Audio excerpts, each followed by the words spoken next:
Damn. Yeah.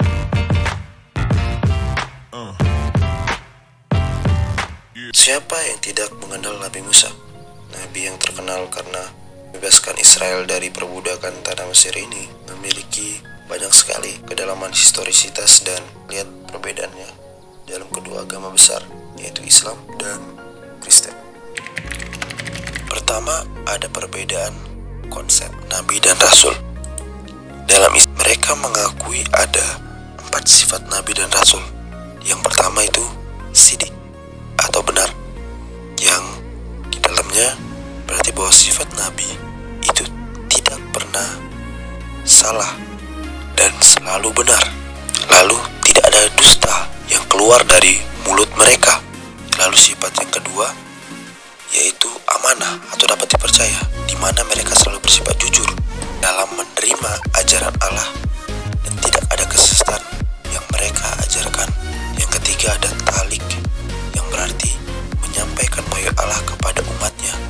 Itu artinya mustahil bagi seorang nabi dan rasul menyembunyikan wahyu tersebut.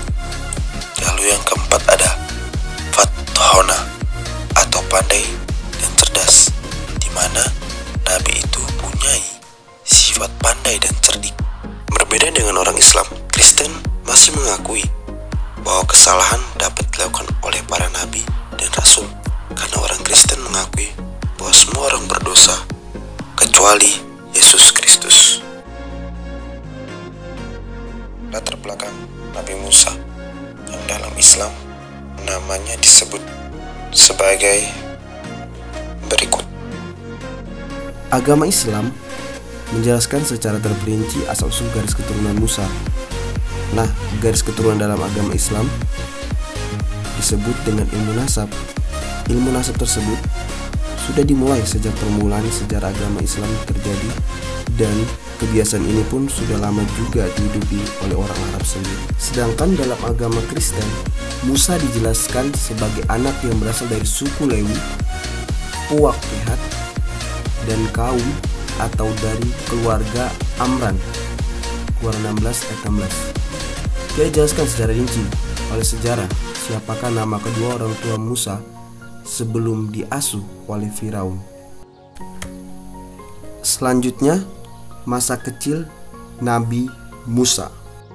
Islam dan Kristen sebenarnya memiliki beberapa persamaan cerita masa kecil Nabi Musa. Beberapa persamaannya terdapat dalam proses Musa diangkat menjadi anak putri Firaun. Namun lebih detail diceritakan dalam konsep Islam, di mana Musa pada masa kecilnya tidak mau menyusu kepada orang lain selain ibunya sendiri. Dalam konsep Islam pun dijelaskan nama dari putri Firaun yaitu Aisyah binti Muzain binti Ubad bin Rayyan bin Wahid. Selanjutnya, kita akan membahas perjalanan Musa sampai pada tanah Midian. Kisah Musa sampai di tanah Midian sebenarnya secara umum Islam dan Kristen menceritakan hal yang sama, yaitu melarikan diri setelah membunuh salah seorang mantu Mesir. Hanya saja dalam Islam dan Kristen ada beberapa alur kisah yang berbeda. Dalam pandangan Islam, ia melarikan diri ke Madian dan bertemu dengan Nabi Shuaib. Kebaikannya menggembalakan kambing domba Nabi Shuaib. Ia mendapatkan anak perempuan Nabi Shuaib, namun harus menunggu 8-10 tahun untuk menikahi putri Shuaib tersebut. Sedangkan dalam pandangan Kristen, Musa bertemu dengan imam di Midian yang bernama Yitro. Karena kebaikan hatinya, ia mendapatkan anaknya Yitro yang bernama Zipora. Selanjutnya, peranan Nabi Musa memiliki sifat dan tugas yang sama, namun memiliki perbedaan dalam alur cerita. Panggilan menerima tugas dalam Islam dikisahkan Musa membawa istri serta anak-anaknya untuk pulang ke rumah orang tuanya. Dalam perjalanan tersebut, karena gelapnya malam, mereka tersesat, dan di sana ia melihat nyala api di pohon berduri yang tidak membakar pohon tersebut. Musa sedang menggembalakan kambing domba Yitro, lalu melihat keajaiban tersebut. Sekian dan terima kasih.